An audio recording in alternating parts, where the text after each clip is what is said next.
L'égalité des droits entre les femmes et les hommes, même au XXIe siècle, c'est toujours une utopie.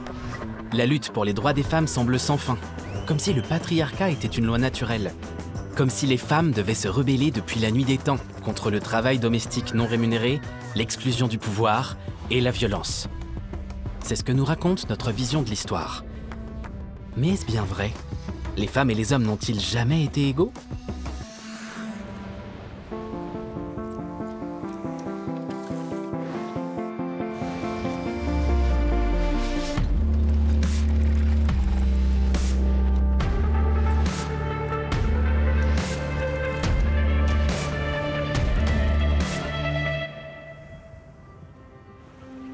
L'Islande, un paradis pour les femmes, du moins si l'on en croit les statistiques. L'égalité salariale, elle est inscrite dans la loi. Le congé parental, presque tous les pères le prennent. L'Islande a une première ministre et une présidente. Les femmes fortes sont omniprésentes, et pas seulement quand elles se plongent dans l'eau froide. L'Islande est un lieu propice aux femmes. Je ne sais pas si c'est le meilleur, mais il est correct. Mais cela a-t-il toujours été le cas? Dans l'histoire récente, non. Le chemin vers l'égalité a été semé d'embûches. L'anthropologue Sigridur Duna Kristmundsdóttir en sait quelque chose.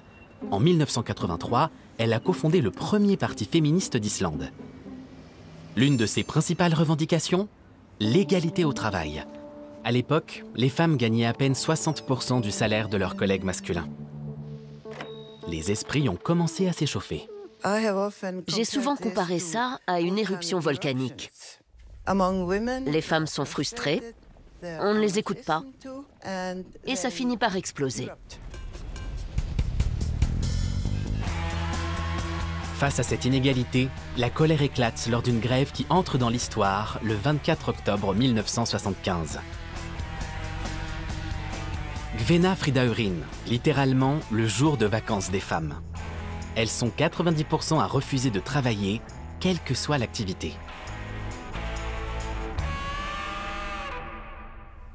La grève concernait les tâches ménagères, la cuisine, mais aussi le travail rémunéré. La société a été totalement paralysée. Pas de secrétaire, personne pour garder les enfants ou laver la vaisselle. Tout à coup, rien ne va plus. C'est l'état d'urgence total. Je sentais l'odeur de la viande brûlée dans les rues. Les hommes faisaient la cuisine. C'était avant que les grillades ne soient à la mode. L'odeur de la viande brûlée me rappelle toujours cette journée. Ensuite, tout s'enchaîne très vite. En 1976, la loi sur l'égalité salariale entre en vigueur. Et en 1980, Vigdis Finnbogadóttir devient la première femme au monde élue présidente démocratiquement. Sigridur Duna entre elle aussi dans l'histoire. Elle est l'une des 3 femmes élues au Parlement pour le parti féministe, la liste des femmes.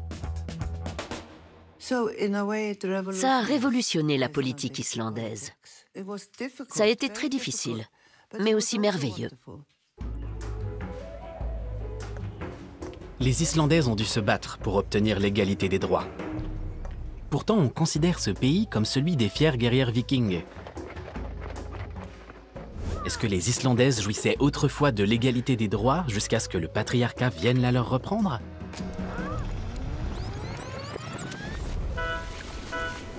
Les légendes, séries et films sur les Vikings dépeignent les femmes comme fortes, indépendantes et intrépides.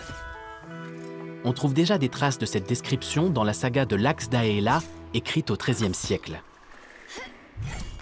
Dans le rôle principal, Gudrun Ósvífursdóttir. Intelligente, volontaire et 4 fois mariée. Inimaginable pour une dame bien élevée dans l'Europe catholique.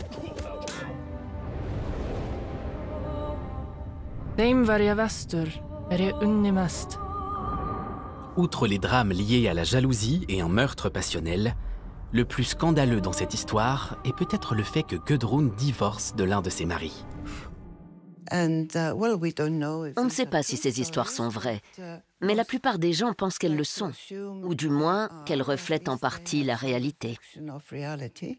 Et en effet, dès 1200, les femmes vikings peuvent divorcer. Ce droit est inscrit dans les Graugaus, le premier recueil de lois. En tant que veuves, elles peuvent également hériter et se constituer une fortune. Enfin, certaines, mais pas toutes. Les sagas parlent de la classe supérieure, pas des femmes vikings ordinaires.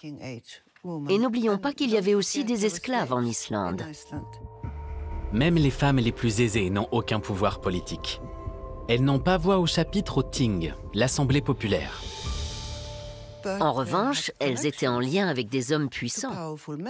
C'est pour ça qu'elles nous apparaissent comme des femmes très puissantes. Le monde des Vikings était donc lui aussi aux mains des hommes. Et pourtant, leur culture nous fournit un indice précieux sur les origines du patriarcat. En 1878, près de Birka, en Suède, on découvre une tombe contenant des épées, des flèches et des chevaux. On pense qu'il s'agit de celle d'un guerrier viking expérimenté. Jusqu'à ce qu'en 2017, l'ADN révèle que c'était une femme. Est-ce un cas isolé, ou bien sommes-nous tellement prisonniers de nos préjugés que nous projetons nos idées actuelles sur le passé en supposant que seuls les hommes pouvaient être des guerriers? Et si on remonte encore plus dans le temps, les hommes étaient-ils vraiment les seuls à chasser pendant que les femmes s'activaient à la cueillette? L'histoire de l'humanité s'étend sur 2,8 millions d'années. On peut donc supposer qu'au cours de cette période infiniment longue, les relations entre les genres ont pris des formes très différentes.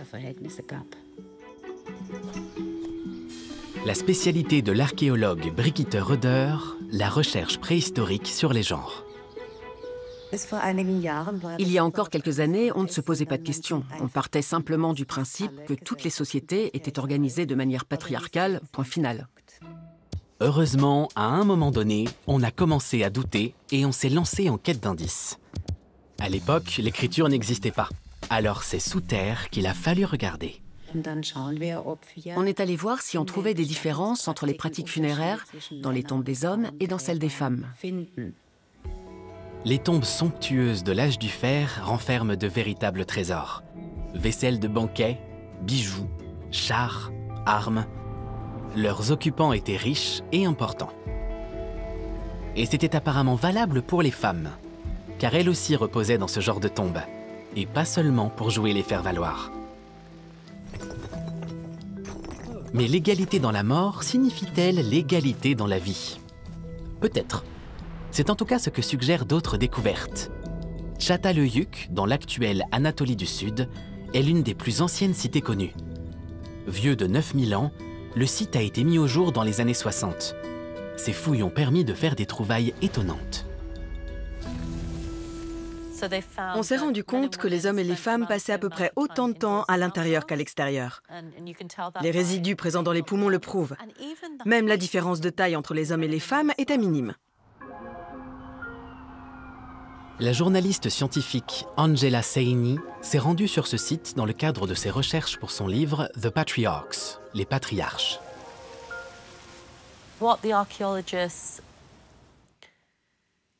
Les archéologues en sont arrivés à la conclusion suivante. Dans les plus anciennes colonies humaines, les hommes et les femmes menaient à peu de choses près la même vie. Les femmes chassaient, il y avait des guerrières. En l'absence de hiérarchie, les hommes et les femmes vivaient côte à côte sur un pied d'égalité. Si on creuse dans l'histoire culturelle, on tombe sur la théorie d'un matriarcat préhistorique. Beaucoup de gens associent le terme matriarcat à l'équivalent féminin du patriarcat, comme chez les Amazones ou dans le monde de Barbie, où les femmes ont le même type de pouvoir que les hommes dans les sociétés patriarcales. Mais ça ne fonctionne pas comme ça. On pourrait envisager le matriarcat comme l'inversion des rapports de force. Mais dans la plupart des théories, ce n'est pas vraiment le cas. Elles décrivent des sociétés dans lesquelles les femmes assument des responsabilités pour la vie en communauté, les questions de propriété et la paix sociale. Dans les années 70, des découvertes telles que celle de Çatalhöyük apportent de nouveaux éléments à la recherche sur le matriarcat. Les thèses de l'archéologue Maria Gimbutas sont particulièrement influentes. Elle interprète des objets provenant de toute l'Europe du Sud-Est comme des indices de culture matriarcale primitive centrée autour d'une déesse mère, notamment la célèbre dame aux fauves de Çatalhöyük. Avec ses plis de peau qui s'étalent autour d'elle, elle semble vraiment majestueuse, assise là, le regard bien droit. Était-elle la souveraine d'un monde plus juste et plus harmonieux? Selon la thèse de Maria Gimbutas, au début des temps, la paix régnait, jusqu'à l'arrivée des tribus de cavaliers venus des steppes, avec des armes, de la violence et un nouvel ordre, le patriarcat. Des découvertes d'ADN indiquent en effet que les tribus de cavaliers eurasiennes ont modifié le patrimoine génétique européen, de nombreux hommes autochtones étant semble-t-il morts au combat. Mais l'interprétation de Maria Gimbutas est-elle pour autant la bonne? Elle avait une manière très libre d'interpréter les données archéologiques. Elle voyait dans le moindre détail la preuve de l'existence de la déesse mère. Elle a beaucoup été critiquée pour cela, y compris par d'autres femmes archéologues. J'ai de grandes difficultés méthodologiques et théoriques, en tant qu'archéologue, avec les concepts de matriarcat et de culte des déesses. Se pourrait-il que ces reproductions ne représentent pas des déesses du Paléolithique? Plus on va par là, plus ces objets deviennent masculins, ou disons plutôt ambigus. Ici, on peut encore deviner une poitrine féminine sur cette statuette très stylisée. Mais aujourd'hui, les chercheurs se demandent s'il ne s'agit pas de la représentation d'un pénis avec des testicules. On associe les seins à la fertilité féminine. Mais si c'était plutôt un phallus? Brigitte se montre prudente dans ses interprétations. Comme notre société accorde un rôle central au genre, on part du principe qu'il en va de même dans toutes les autres sociétés. Fondamentalement, je ne considère ni le matriarcat ni le patriarcat comme des catégories scientifiques appropriées, parce qu'elles reposent sur un modèle binaire des genres, qui est en réalité le produit de la société bourgeoise. C'est précisément au XVIIIe siècle, alors que la société bourgeoise impose des rôles de genre stricts, que naissent les premières utopies matriarcales. Et ce n'est peut-être pas un hasard. Elles expriment le souhait de repenser la société et de la rendre plus libre, plus pacifique, plus juste. Ce n'est pas pour rien que la théorie de Maria Gimbutas trouve un écho favorable dans les années 70, à l'heure où les mouvements féministes et hippies prônent leur vision de paix et d'égalité. C'était exactement ce que beaucoup de femmes voulaient entendre, selon moi. Ça n'a pas toujours été comme ça. On peut rêver d'un avenir différent parce que ce passé a existé. On pourrait donc connaître quelque chose de similaire. Il n'est pas possible de prouver l'existence d'un matriarcat à l'époque primitive, pas plus que celle d'un patriarcat comme ordre naturel. Je trouve tout à fait plausible qu'il ait existé des sociétés égalitaires dans lesquelles le genre n'avait aucune importance pour l'identité individuelle. Conclusion de la recherche préhistorique sur le genre, les humains organisent leur vie en communauté de façon très diverse. S'il existait une forme naturelle de cohabitation entre les hommes et les femmes, elle serait universelle et on observerait partout les mêmes schémas, ce qui n'est pas le cas. En réalité, il existe des sociétés qui n'ont jamais été organisées de manière patriarcale. Et il y en a encore aujourd'hui. En anthropologie, on ne parle pas de matriarcat, mais de société matrilinéaire. La filiation, l'héritage et le statut social dépendent de la mère. Au moins 160 cultures de ce type sont répertoriées à travers le monde. Je tiens à souligner qu'il y en a certainement eu davantage. Même en Europe, il y a des preuves anciennes de l'existence de sociétés matrilinéaires ou matrilocales. Nous considérons notre ordre social comme naturel. Par exemple, le fait que nous devions tous vivre dans des familles nucléaires hétérosexuelles. Mais ce n'est pas le cas. Il suffit de se rendre en Chine pour se rendre compte de la diversité des modes de vie humains. À la frontière entre les provinces du Yunnan et du Sichuan, dans la région du lac Lugu, les femmes sont naturellement des leaders, sans féminisme, sans quotas ni résistance. Cela semble utopique. Ici, c'est tout simplement le quotidien. Zhuong Dozi, directeur du musée des Mosso, explique comment la vie de tous les jours s'organise.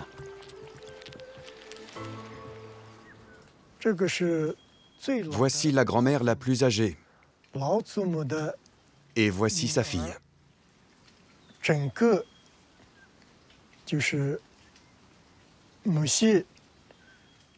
Tous les membres de la famille de la lignée maternelle vivent ensemble. Conformément à une ancienne tradition, les hommes restent dans la maison de leur mère. Dans les relations amoureuses, l'homme se rend chez la femme pour passer du temps avec elle, selon le concept du mariage par visite, mais il ne vit pas sous son toit. Si des enfants s'ajoutent à la famille, le frère de la mère assume le rôle de père. Chongyan a 50 ans et vit chez sa mère, tout comme son frère. Les rôles sont clairement répartis.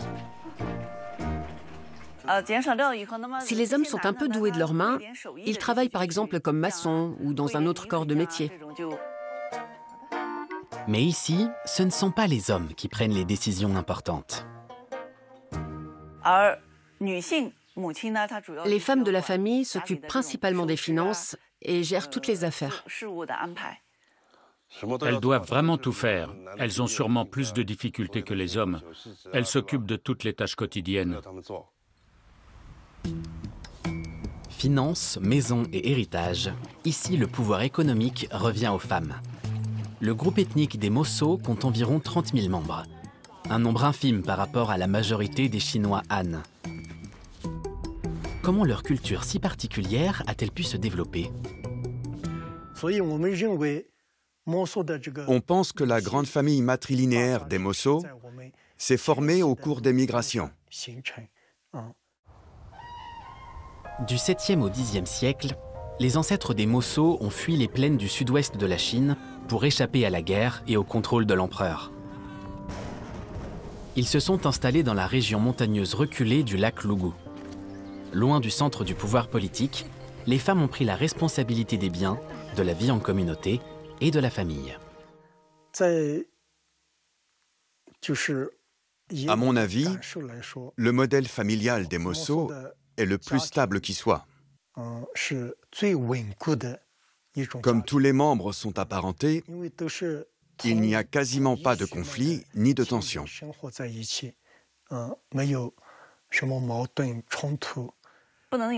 Dès qu'il y a des personnes égoïstes, l'harmonie disparaît au sein de la famille.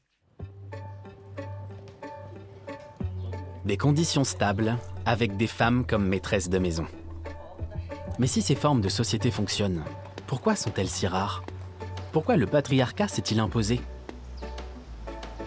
L'une des thèses à ce sujet est celle de Friedrich Engels. Le philosophe suppose que le tournant est survenu avec la chute d'un communisme primitif matriarcal. La sédentarisation entraîne l'apparition de la propriété et de l'héritage des terres, du bétail et des réserves. Les hommes acquièrent davantage d'influence grâce à leurs nouvelles tâches dans la défense ou le commerce, et ils transmettent leurs biens à leurs fils. C'est ce qu'Engels appelle la grande défaite historique du genre féminin. Seulement, il n'y a pas de moment précis où tout a changé. Pas de grande défaite des femmes. Ça s'est produit très progressivement, de manière insidieuse. Et en outre, on sait que certaines sociétés matrilinéaires ont continué d'exister longtemps après.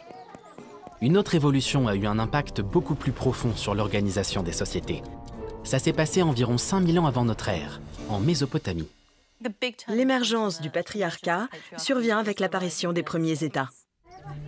Un petit village peut se gérer seul, mais un grand État a besoin de plus. Approvisionnement, entretien, défense, pour tout cela, il faut du monde. Ceux qui étaient aux commandes, les élites, hommes et femmes, étaient avant tout préoccupés par le maintien de la population. Comment faire pour qu'il y ait suffisamment de personnes vivant dans notre État et qu'elles ne partent pas? La clé, c'est donc le contrôle démographique. Beaucoup de naissances, la sécurité de l'approvisionnement et la défense. Une répartition claire des rôles y contribue. Qui travaille, qui s'occupe des enfants, qui combat. Les Mésopotamiens établissent de nombreuses listes à cet effet. Elles sont classées par âge, lieu de résidence et genre. Une fois que l'État a gravé ces différences sociales dans le marbre, les gens commencent à les considérer comme naturelles. Les systèmes de domination ne tirent pas seulement leur pouvoir de la force brute. Ils déploient également leur puissance en imposant des idées. Si l'État attribue des rôles aux hommes et aux femmes, il légitime les différences de genre. Et à un moment donné, cette répartition des rôles est perçue comme normale. Ça ne se produit pas en quelques siècles, mais sur des millénaires. à travers les lois, les mécanismes étatiques, la religion. Les lois sur le mariage, le divorce et l'adultère deviennent ainsi de plus en plus strictes pour les femmes. Leurs privilèges fondent comme neige au soleil, au nom de la justice. Les formes les plus vicieuses du patriarcat ont vu le jour par la voie légale. Les femmes se sont vues refuser le droit de vote, l'accès à l'université, le droit de travailler. Ça offre de nombreux avantages à ceux qui détiennent le pouvoir, les patriarches. Ça fait du tort à quasiment tout le monde, y compris les autres hommes, mais ça donne énormément d'influence à ceux qui sont au sommet. Le patriarcat s'impose comme un instrument efficace de contrôle de la population. Les États s'étendent, supplantent d'autres cultures. C'est ainsi que le patriarcat conquiert le monde. Seuls quelques lieux isolés conservent d'autres structures.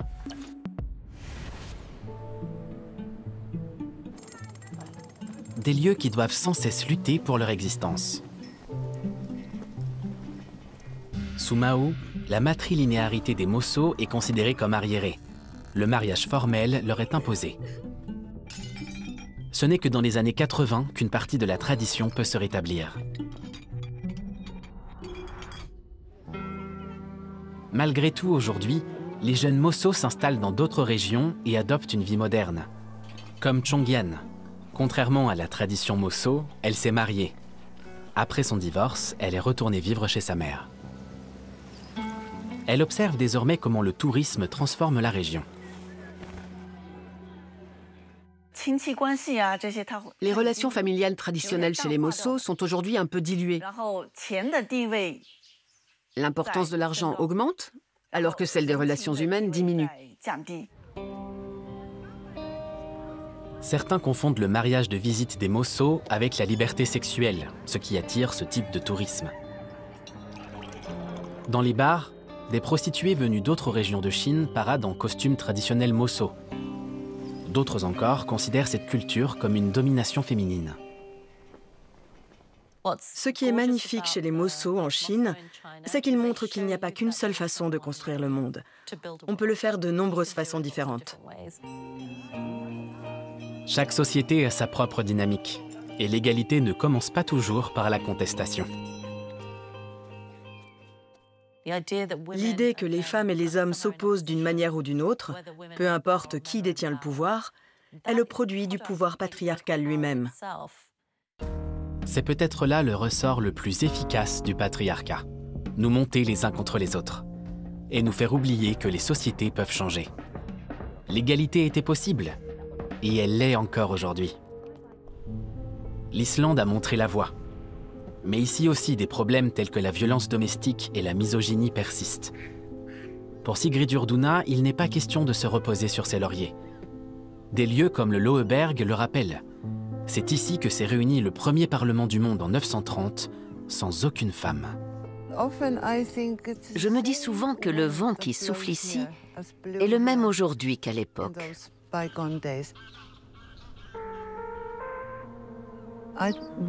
Je me demande s'il y aura un jour une égalité parfaite quelque part.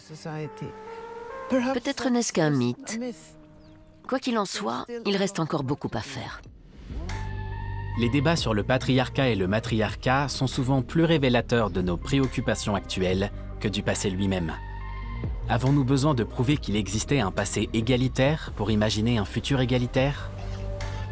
Peut-être suffit-il de comprendre que ce qui est considéré comme normal n'est pas immuable. La lutte pour les droits des femmes n'appartient pas au passé. Elle fait partie de notre présent.